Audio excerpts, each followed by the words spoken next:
Good morning. Welcome to Safe Defend Live. No, I am not Phil. I am Dave, but I am here with Doug Parisi, our ever knowledgeable security expert from Safe Defend, and we're going to talk about a shooting that happened at a school in Olathe East today. And Doug, I just want you to know I'm finally getting it right. The Okies finally pronouncing Olathe right, so that's a big deal for me.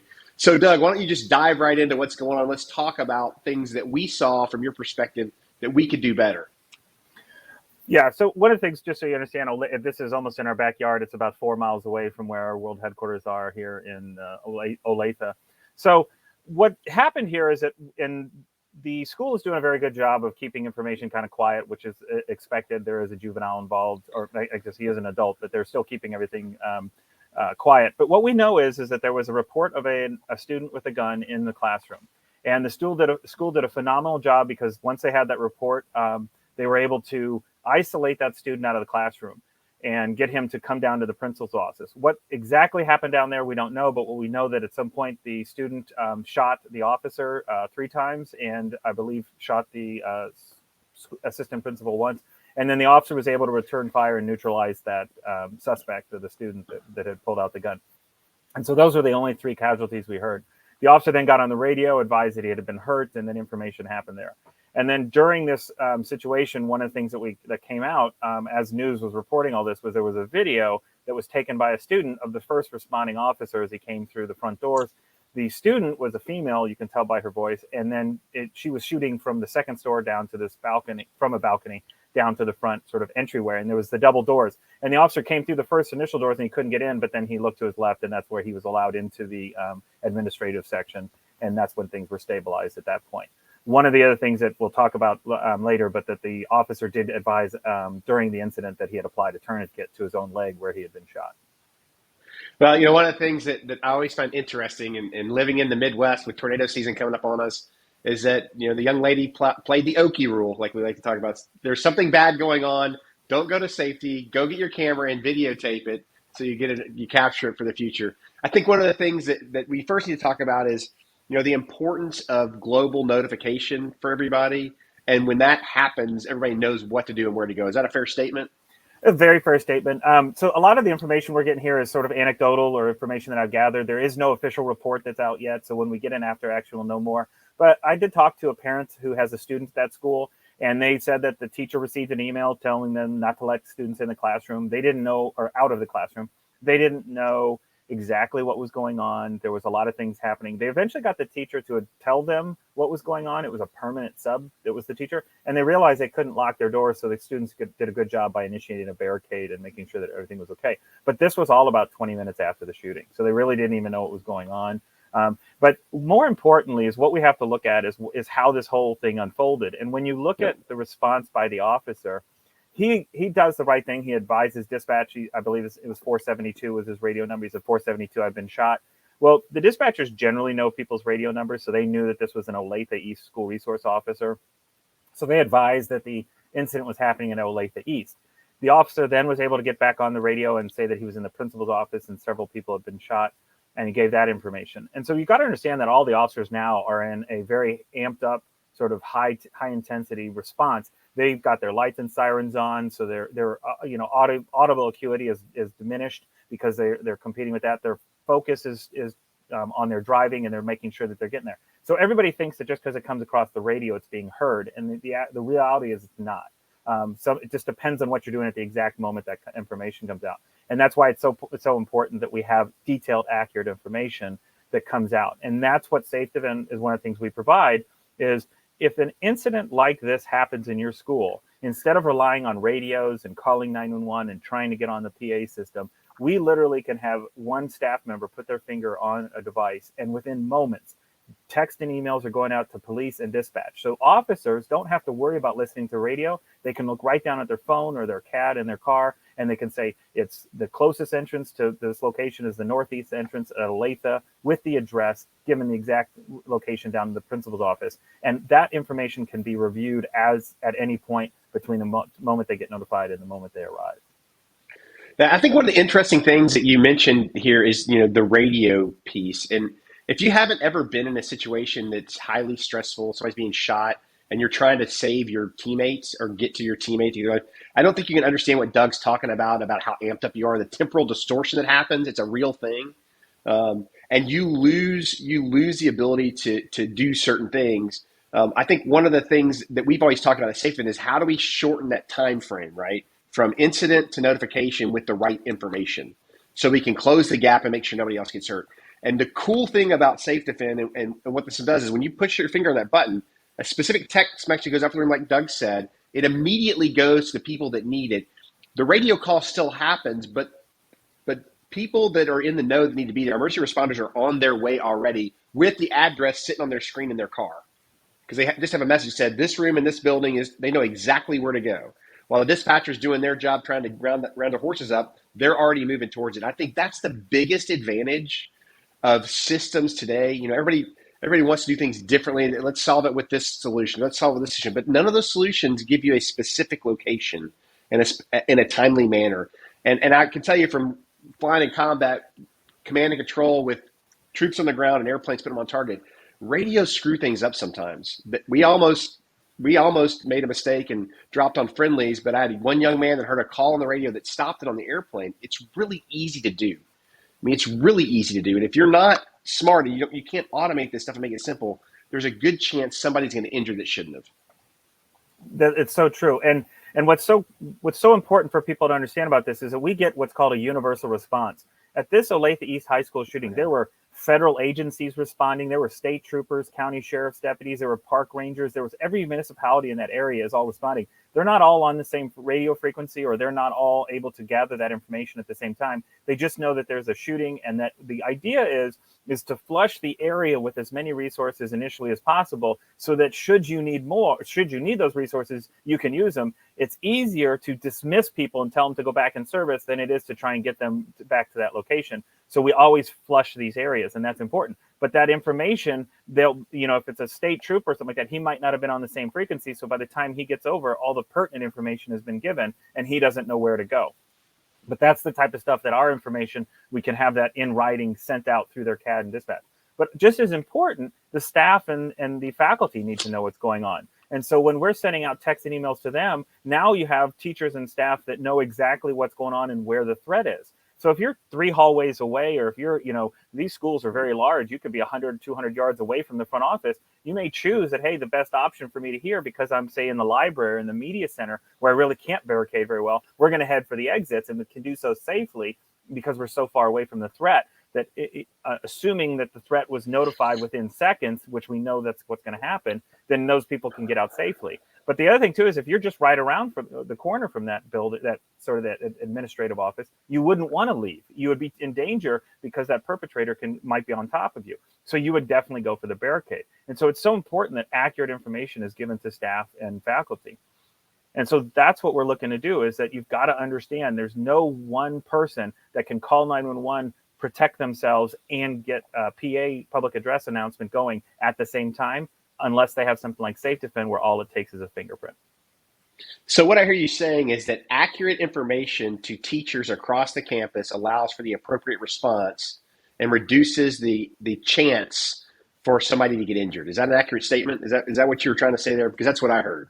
That's exactly it. The best example of this recently was the Oxford, Michigan shooting. There is doubt and confusion unless you're given clear, convincing information. So when you have students running down the hallway, he's shooting, you're going to take that information, and you're going to start to look at what's going on. And so we had teachers in Oxford, Michigan that were peeking out the doorway trying to see if this was a real incident. Well, they're exposing themselves to danger. Whereas if they had heard the siren and strobe go off and then gotten a text message that there was someone shooting, they'd immediately know, just go straight for the lock in the door, barricade, and get the kids into the safer corner. So we cut through all that doubt and confusion, that sort of fog of war or chaos of the moment. We're going to cut through that with these alarms. We all know that if a fire alarm goes off in the building, we need to start looking around to protect ourselves. And so that's where we're going to start seeing if we smell smoke. It's kind of interesting. One of the first things that happens when a fire alarm goes off, it's instinctive, and we all do this. We take a big breath. Why? Because we're trying to get information to say, hey, is there a fire in this building? The same thing happens when that alarm goes off in a SafeDefend situation. People are going to go, they're going to stop and get quiet and listen for gunshots, and they're going to go implement the lights out, doors locked, and kids in safer corner. Yeah, people are going to smell and they're going to start looking around again. The Okie effect happens, unfortunately, in Oklahoma. One of the things I think is interesting is that we talk about a layered approach to safety, to school safety, and it's no different than the military. We have multiple faceted ways to do things. The challenge you run into, and the challenge that I see SafeDefend relieving, is that it reduces the fog, right? You have very clear, specific information, like you said. You know exactly where the incident's happening. And when people see that button, like you said, they know exactly what to do based on where they are. Um, that alone, that one thing alone, gives teachers the confidence they need to be successful in keeping their kids safe. For sure. And I'll tell you one of the things, and I'm very happy that this officer was safe and that he was able to, he showed tremendous valor when he was injured and yet still able to return fire and neutralize this threat. What I want Yep. people to understand, though, unfortunately, and we saw this in Bridgewater, Virginia, at February 1st, and that was the two responding officers of the campus security. They were both unfortunately killed in that incident. Well, the shooter left the campus at that moment, but think of the atrocity that could have occurred if that shooter in Bridgewater had entered that building. There was nobody left to protect those students. So that's just a layer, as you mentioned. Well, the same thing happened in Olathe East. This officer was injured, and it was a leg wound, which meant he wasn't going to be able to follow this kid or do anything if he wasn't able to neutralize that threat. He was fortunately able to reduce that threat to nothing because the kid was right there. But imagine the atrocity if that officer had been taken out first. So you can't just rely on school resource officers and say that they're going to be there. The other thing, too, is they're not ubiquitous. More than half of active shooters have happened with a school resource officer in the building. And unfortunately, it usually takes a 911 call out to dispatch. And then that dispatcher has to then get on the radio and notify the SRO that he's needed somewhere else in the building. That all takes time. SafeDefend can cut through that. And within 3 to 5 seconds, we get him a text message letting him know exactly what room number he's needed in. And so those officers, they can respond in that way. The other thing that we talk about when we look at that universal notification is the importance of sirens and strobes, so that people can see that they're under threat and they can take action to mitigate that threat. This student who was on the second floor balcony filming the first responding officer, she had no idea that she was actually in danger and that there was a hostile situation that she needed to take cover for. Nobody in the school did. And that's the importance of having alarms within that building, is so the students can be taught, if you hear this alarm go off, go to the nearest classroom and get barricaded. Not the homeroom, not where you were headed, the nearest classroom door. Get into those rooms and get up. And if you can't get into a door, we tell the kids it's okay to leave the building and get to seek cover and shelter, because we'd rather have those kids get away from the threat than try and remain there standing at a doorway or something like that. Yeah, and I think it's a training issue. Like you said, I mean, that young lady certainly didn't do anything wrong. She was just curious, and all people are curious. Everyone, like I said before, the Okie rule. I think it's important that people understand that it's not only a platform challenge; it's a training challenge, it's a confidence challenge, it's a doing those things with these young men and women and these teachers to help them have a process to execute when the worst thing you can imagine at school happens. And that's what SafeDefend does, through training, through the system, through constant communication with the schools that we work with. I think it's important that everybody understands it's more than just the system, right? It is, for sure. And I can tell you one of the things too is, I've looked at Olathe's policies, and they're very robust. They are very good policies. Yep. They're well written. I've looked at the training that the staff has, and it is just absolutely, right up there with everything you would expect for school safety training. What's interesting is, let's compare this to a fire alarm. You can have a great policy that outlines exactly what every teacher is supposed to do, and then you can have great training where they all know where the closest exits are and their alternative exits are, and they know where they're supposed to go. And all of those two things can be in place. But if there's no signal, there's no alarm, there's no indication that they're under threat, they're both going to fail because nobody knew that they were going to do it. So we would never have a great policy and good training without having that fire alarm.